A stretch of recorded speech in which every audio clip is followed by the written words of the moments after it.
Okay, so let's just run back through this one more time. We're just talking about sigils here, and we're talking about the use of sigils in corporations and how this magic works. And it's one of the most obscure magic levels of magic and occultism because it's also the most protected. And the reason is because the controllers of the reality don't want their airwaves clogged up with sigils everywhere because people figure out how to use them. And most professional logos that we see on companies are in fact sigils.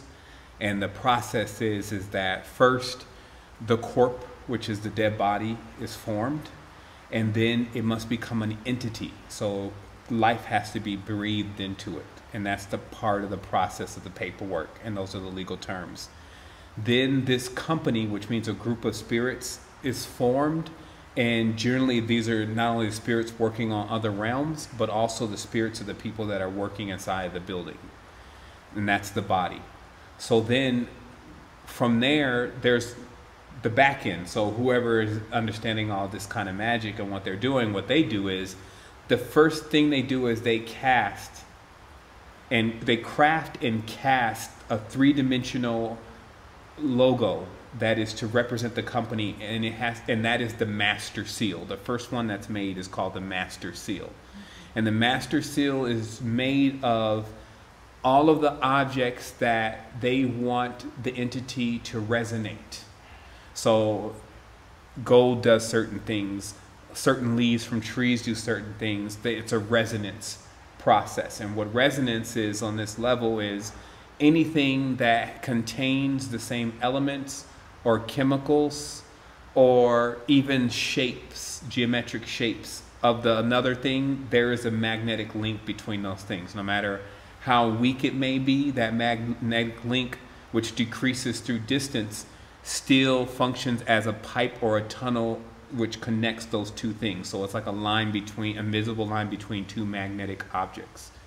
For someone who is extremely sensitive, they can see all of those lines. They can see all the connections between everything. That happens sometimes in people's consciousness. Even they start seeing the connections between everything through the different eye.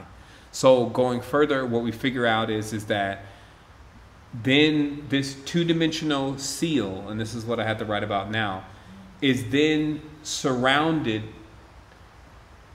by the things that resonate. So there's like reinforcement of the things that resonate what is to be done in this company. So actually they build it out even almost like a body in itself, putting things that should resonate with the head of the company at the head or towards the top.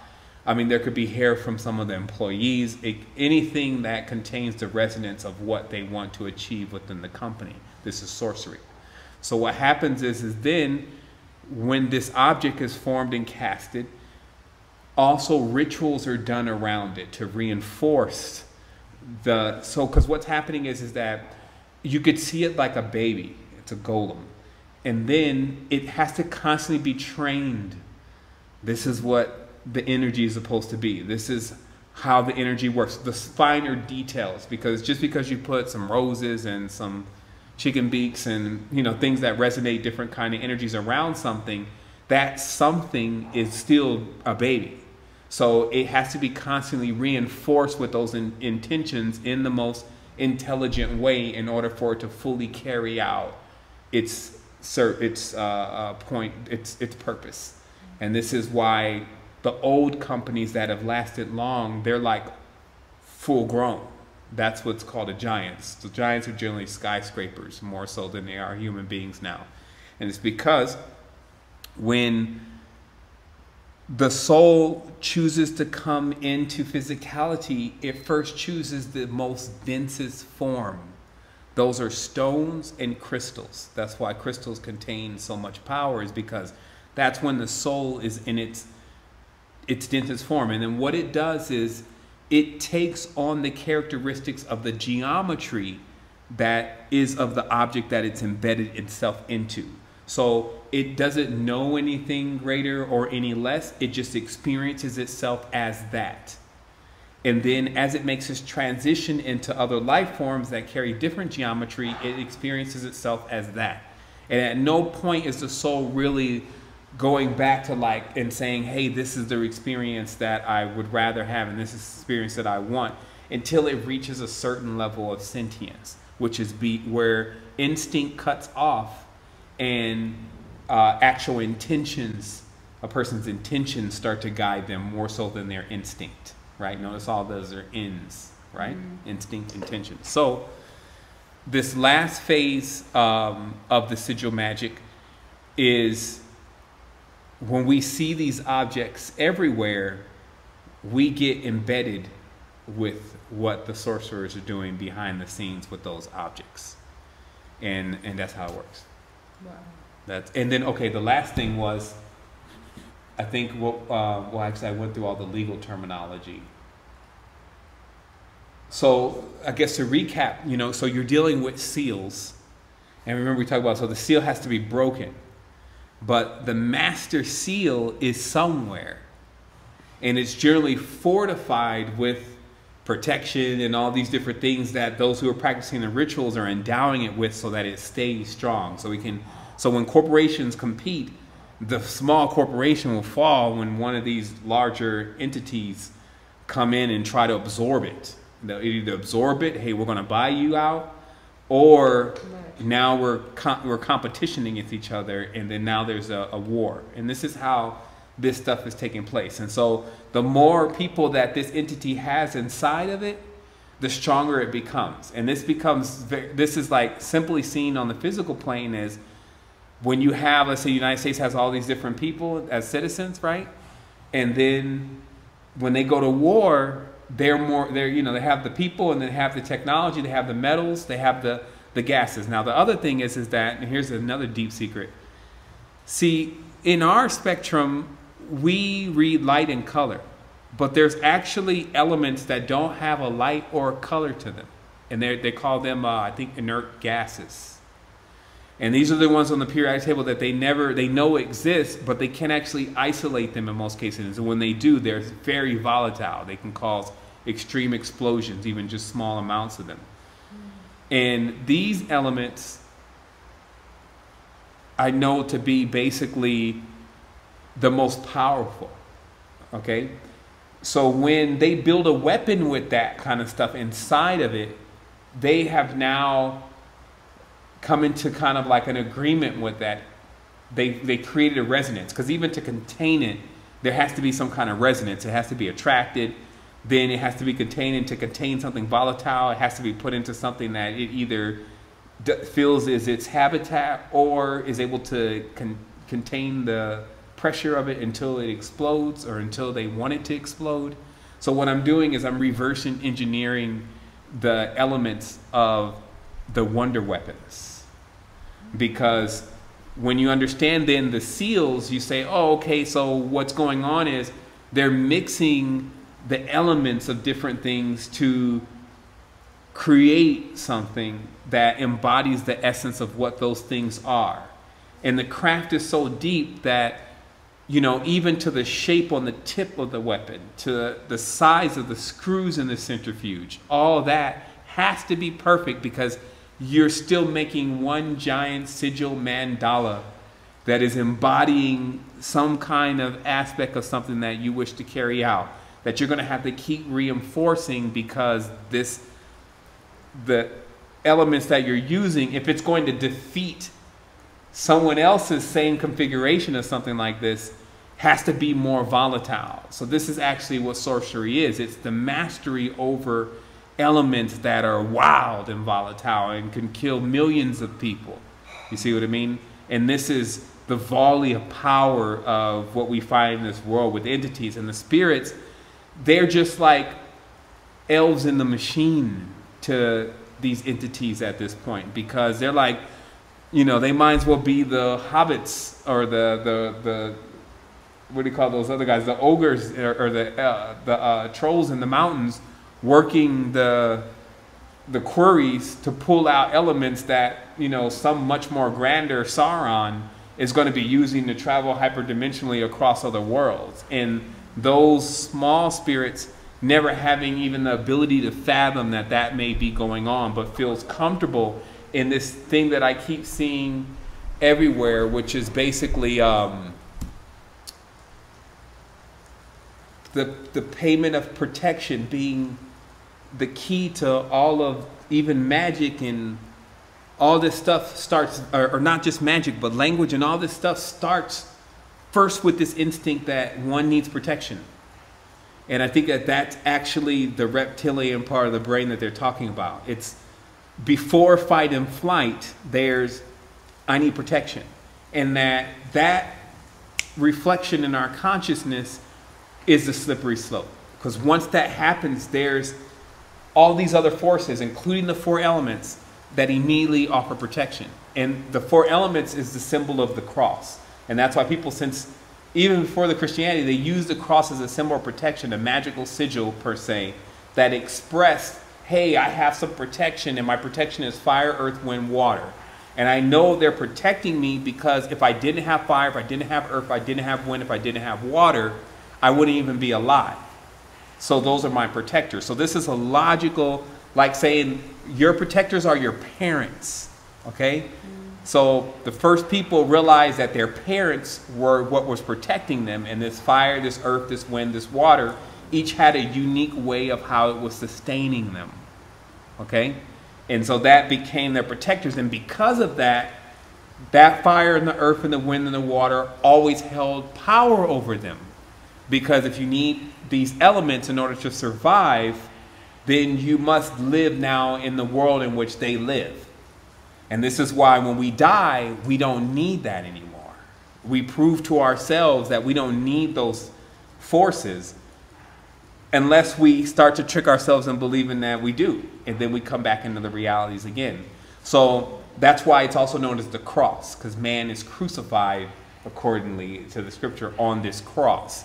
And what it's saying is that you die inside of these kind of dimensions and realms, and only until you get beyond them can you live like you truly have these powers and these abilities, and you know, you can defeat death and all this kind of stuff. This is the references that you find in ancient texts and ancient scripture.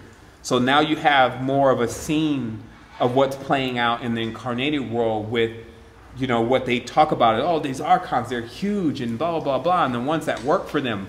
But they don't know how to actually describe or fathom the concept of, but where is it?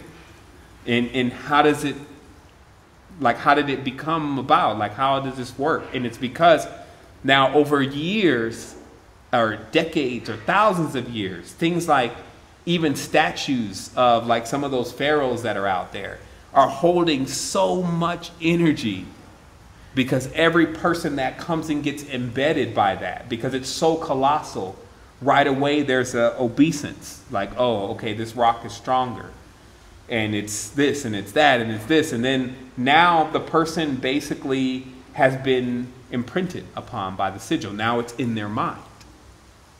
And then when it's in their mind, now they serve as like a bi-proxy magnetic host to it, based on the strength of how much it's in their consciousness. And so that's why when you know how to cut off all those things, you can become free like that. Like you can go, you just kind of just come right out of your body. Like I've had it happen to me one day. One night I was, or it was down 2, 3 in the morning, I just started cutting cords with all the people that were closest to me, or I felt were closest to me. And every one I just visualized and I cut the cord. Visualize, cut the cord. And then at a certain point I fell asleep, and then when I went to sleep, I went right out of my body and I went through the sun. And then I came out on the other side and I could see stars in the distance. And then I sent a message out and I said, is there any humans out there? And then it sent back, no. Like there's no humans here. That's exactly what it said, there's no humans here. And so I was kind of scared to go into those lights, because I was like, okay, there's no humans over there. And then I stayed there for a minute, and then I pulled myself out and I woke up. So it just brings more credibility to step by step by step by step what's really happening, because we have to realize that we're on a realm where there are men here that know all of this stuff already. Like, this was their school. So instead of them being trained in all the BS that we're trained in, and them having to unlearn that and then learn this, many of them have been born in it, and many of them have achieved the Philosopher's Stone, which is basically the ability to keep carrying memories over through different lives and actually animate yourself as another life form. And that's why in Harry Potter they talk about this Horcrux. and that this entity is basically putting itself into 7 different objects, I believe it was. And each of those objects are scattered across the planes. And as long as no one ever destroys all those objects, it'll always live in one of those objects and be able to keep reanimating itself. Now again, we're talking about knowledge that actually would be rather useful to the preservation of one's soul across the continuum and the chasm and all the other stuff that seeks to rip it apart. So we're seeing that, just as this Baba was writing, in the 4th dimension, the most difficult thing is to not allow your powers to actually consume you by the utilization of your powers in order to cause phenomena in the physical realm, in order to keep increasing your power and strength to battle these forces that have in themselves gotten started billions of years, if even further, before you even understood what was going on or understood what was going on. But at the same time, there's always an ideal as time goes on that one can unlock something that becomes even greater than what they have been able to achieve thus far. And that is actually still relevant to the individual, because it will be their crucible. It'll be their chamber that is responsible for trying to hold that force. You see? So if that force, meaning that in the alchemical formulation of the person's consciousness, they could actually become a container for the greatest force that's ever been revealed to this reality. But they would still be responsible for containing it. You see what I mean? Because at any point, this thing could run through stages and completely implode the person. It could become unmanageable and contained. Like, just like when you have a wonder weapon, it starts to tempt you to scare other people with it if they're not doing what you want them to do. You see what I mean? So they're already deep and headlong into that, and that creates karma. And then this is actually what they write about. This is the whole problem with sorcery, is that in the end, you end up with so many entities that are basically attacking you and causing you strife and turmoil because they want you to fulfill the agreement that is made between them. Because that's them basically being still in childlike phase. A man playing in God's cabinet, or the Supreme Being's cabinet of creation, and then not understanding how to take care of these entities through the whole process of them actually becoming from not being born in a woman, think about what's happening, to somehow becoming mature enough to be able to manage their own power, because they have their own power and their own reason too, which they've been taught. But they don't have a mother. They have a sorcerer as their parent. And generally this is a man who had disassociated himself with the divine feminine in most cases. That's what a sorcerer is. That's why a magician begins with Ma, because it's one who associates himself with flesh and the things of the flesh, while the sorcerer is pulling power from other people's spirits. That's their source. You see what I mean? And that's why it involves fire, because the spirits are of fire, right? So this is why you can read the timeline of the greatest magicians and sorcerers and seeing what their fate is. But who has the mindset to contain that kind of knowledge and then still come up with an equation that was greater than theirs? You see what I mean? Like, when I put all this stuff in, it's like, it's just calculating it all and saying, okay, here was the result. And then I say, well, why was that the result? I say, okay, because when you bring a life form into life, if you don't bring it through a womb, it doesn't have warmth. So in that, it becomes cold. And that's what more or less the reptile really is, in that in the chemicals that are running through it. Not whole reptile, because there's more things running through that than just those traits. But those traits are in a high measure. So that high measure causes a greater resonation towards coldness and something that does not actually think before it goes out and kills something, before it goes and damages something or hurts something, or desires what it needs more than the preservation of the reality that other life forms have to live in. So it's like basically a person like these businesses, their whole priority is just to get money. And so and they don't give anything back. You see what I mean? They're not developing. And that's why I don't even understand. It's all got to be a spell anyway for people to be confused to something that pushes out energy all the time to try to give people knowledge and wisdom and techniques and all this stuff so they can just help themselves out. And then they never contribute to something like that. Yet, the Jabberwocky or the Juggernaut or whatever you want to call it is running rampant, and people are contributing all their energy to it, their money, their time, their children, everything, and to show that they actually really serve it. So then this service, though, is so obscure, the contracts. That's where this common law and the straw man and all this comes back in, because the contracts are like all fine print. You don't actually see the sigil itself anymore. The sigil is so small. It's in the bottom in a corner in a micro print. Like, remember how, and that's what's next, is to pull the documents and go over them with a micro lens, because what you'll probably find in the dot somewhere is the entity. Because that's what the whole James Bond thing was about, that they would have to go to the microfilm and then they would have to get under there and then, it's right there. It wouldn't be something you would see directly because the eye is not that powerful. And there it is there. I mean, and we see it in some of the bigger formats, but it'd be interesting to drill into some of these real deep documents. And so what we have then, it's like, I got to still check out what the exchequer actually is, but there's some kind of box. And in that box is the original agreements. And this box is sealed, right? And then the rituals are done around this box. And that's kind of what the Kaaba is, which people don't understand. Like, there's something in there that this ritual is being done by, and it's sealing continuously the navel, because that's what's known, the navel of the earth. So thus, if the navel, the umbilical cord is not open, there can't be any nutrients coming from wherever the next space is, the mother, to us. So that's what a seal does. It stops. It cuts off. Like, we have to think about this because it could get very complex with the seals, because they got all these designs and all these different things. That's a pretty good recording. So they got all these designs and all these different things, and so we get enamored by that, and we don't realize that, wait a minute, what is the whole purpose of a seal? It's to stop something, to lock something. So when we unlock these seals, we actually open up the energy that's supposed to flow through. And if we don't unlock them, the reality will basically get so under pressure, everyone will eventually kill each other. It will be mayhem.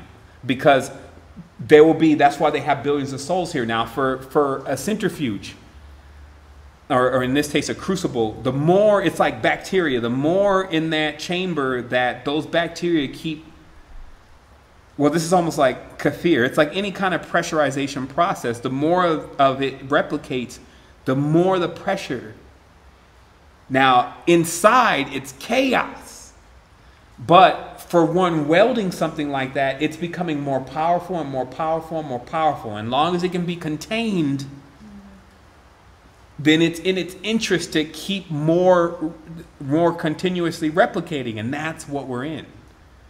Like, there shouldn't be that many people on the planet. Like, they should be transcending, coming in and coming out. There shouldn't actually be very big gaps between when you see spirits actually leave and new spirits come in. Like, that should be very transparent when the flow is right. You see what I mean? It would be the same as any really fertile or abundant entity that you would see so much of its flowing and fertility. It would be on everything. So this is just a little insight, like, just to show people that, just in case we think that we understand what's going on, we've only just began. And what this allows us to do is it allows us to share this information. What's been created is we can share this information, and each person is thinking about that. And we're in a sense like an organic quantum system. So when people are thinking about it, it actually enables me to think about it with more space to ultimately come up with the solution. You see what I mean? So if someone else says, hey, you know what, that makes a lot of sense, and they start thinking about it through resonance, now we're thinking about it. You see what I mean? And this is why it's just it's our intelligence level. We're not realizing what's actually happening, because we could all be thinking about something, but if no one's smart enough to say, hey, so if we're all thinking about it collectively, we can come up with a solution very fast. And this solution doesn't always have to be us crowdfunding and all that. The real masters are able to extract the solution right from the source. So it's not even in physicality yet. So it's still actually in the inception point. It's still before physicality. So that's where you would go and you would grab this knowledge. You would say, okay, incubator, what do we got? And the incubator would say, this is the solution. Because as you keep rolling through this, then you start thinking, well, is it possible to design something that unlocks those seals from afar?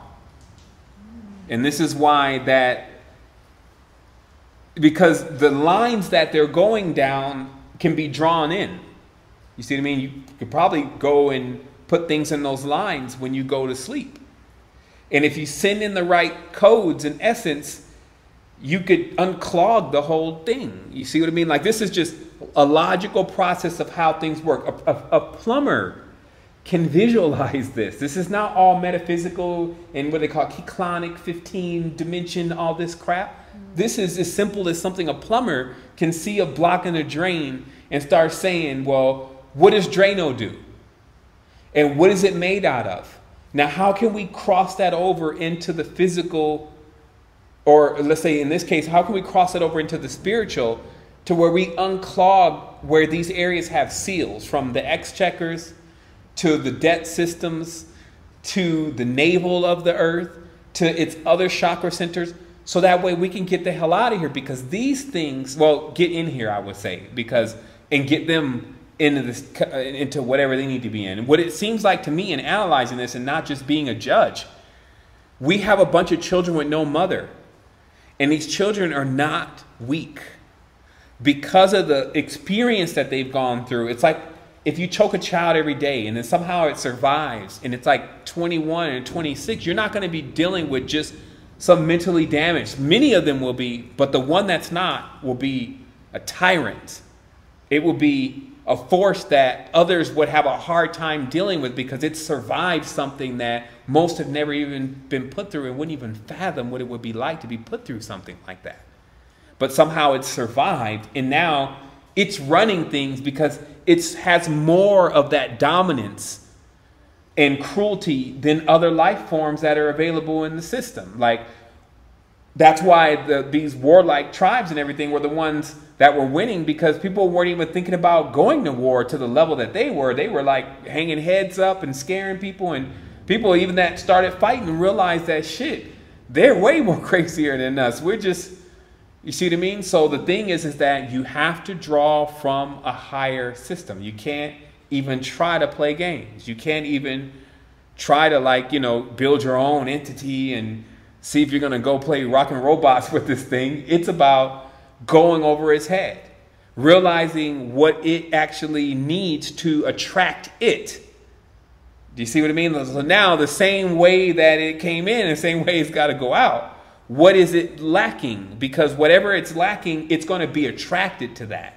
That's how we are. Whatever we don't have money, we come attracted to money. We don't have a wife, we become attracted to women, or whatever. That's how it works. So it's the same principle. See, that's what the master mages, they call Rabmag, is capable of doing, because it knows all these forces, and even the thunders and all these different things. It's almost comical for that kind of entity. You see what I mean? Because it's no longer a human being. You see what I mean? Because it's like you're aware of something so much more higher. You just only see the ignorance in all the life forms that are not aware of that. And then, but that ignorance is not to judge them, it's to have compassion over them. Because no matter how they act out, you already know the whole process anyway. You know that they messed around with the sigil. You know that they stole the language, the holy language, from the stars. They tried to draw down the stars. They didn't let the custodians, the people who were teaching them how to do that, keep teaching them how to do that. They decided to take the knowledge like gypsies and form this tarot card so they can get some money. And then they end up cursing themselves because the power is equally the poison.